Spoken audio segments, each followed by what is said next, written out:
उत्तराखंड को केंद्र से मिला है बिजली का विशिष्ट कोटा। जी हां, केंद्र ने 150 मेगावाट विशिष्ट कोटा आवंटित कर दिया है और आवंटन से गर्मियों में अब स्थिति जो है वो सामान्य रहेगी। बिजली की आपूर्ति की जो स्थिति है वो सामान्य रहेगी। 30 जून 2024 तक के लिए विशिष्ट कोटा आवंटित कर दिया गया है। 3 महीने के लिए 150 मेगावाट बिजली आवंटित की गई है। ये बड़ी खबर आपको बता रहे हैं और इसको लेकर लगातार संभावनाएं जताई जा रही थी आखिरकार क्या होगा, क्योंकि बिजली का संकट देवभूमि में गहरा सकता है। इसको लेकर केंद्र और राज्य में लगातार पत्राचार हो रहे थे। मुख्यमंत्री पुष्कर सिंह धामी हाल ही में जब दिल्ली पहुंचे तो बताया गया कि इस मसले पर भी उन्होंने केंद्रीय शीर्ष नेताओं से बातचीत की है और आग्रह किया है, मांग की है कि अतिरिक्त बिजली का जो कोटा है वो दिया जाए। 150 मेगावाट बिजली आवंटन का जो एक डिमांड ड्राफ्ट था उस पर अब मुहर लग गई है। 30 जून तक इसे बढ़ा दिया गया। अशोक हमारे सहयोगी लगातार बने हुए हैं। अशोक, अब राहत की खबर है, कम से कम गर्मी में संकट नहीं झेलना पड़ेगा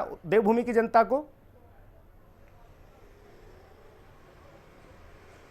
बिल्कुल सुनील, सही कहा है आपने। और ये कहा भी जा सकता है कि राहत भरी खबर जरूर भी है, क्योंकि देखिए केंद्र से जो पहले बिजली उत्तराखंड को मिल रही थी उसकी जो मियाद है वो 31 मार्च को समाप्त हो रही थी। ऐसे में कहीं ना कहीं संकट जरूर खड़ा हो सकता था और जिसके चलते हाल ही में मुख्यमंत्री पुष्कर सिंह धामी का दिल्ली दौरा भी था।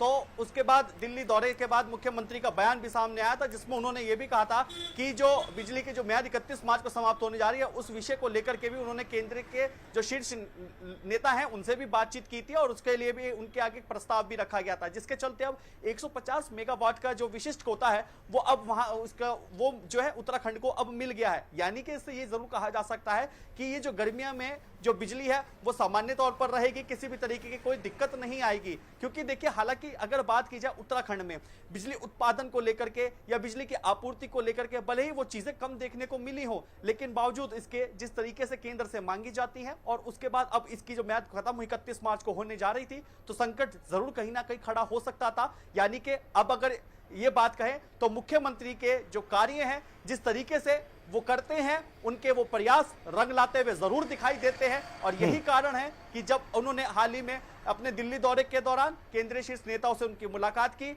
और उनके ओर से जो प्रपोजल रखा गया उसको मंजूरी भी मिली और 150 मेगावाट का जो विशिष्ट कोटा है बिजली का अब उत्तराखंड को मिल चुका है। सुनील, बिल्कुल अशोक, बने रहिएगा। अगली बड़ी खबर का रुख कर लेते हैं। देहरादून